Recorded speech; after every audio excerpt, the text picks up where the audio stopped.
சொர்க்கம் என்னை சீராட்ட வரணும், பொன்னி பொன்னி நதி நீராட வரணும், என்னை என்னை நீதம் நீயாள வரணும்.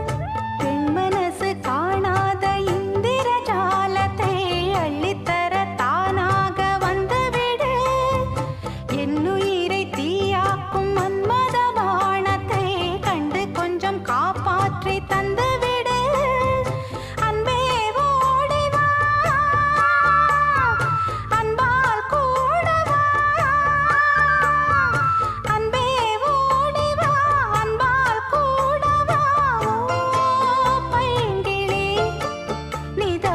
என்னை தொட்டு நெஞ்சை தொட்டு என்னை தொட்டு அள்ளிக்கொண்ட மங்கை பேரும் என்னடி எனக்கு சொல்லடி.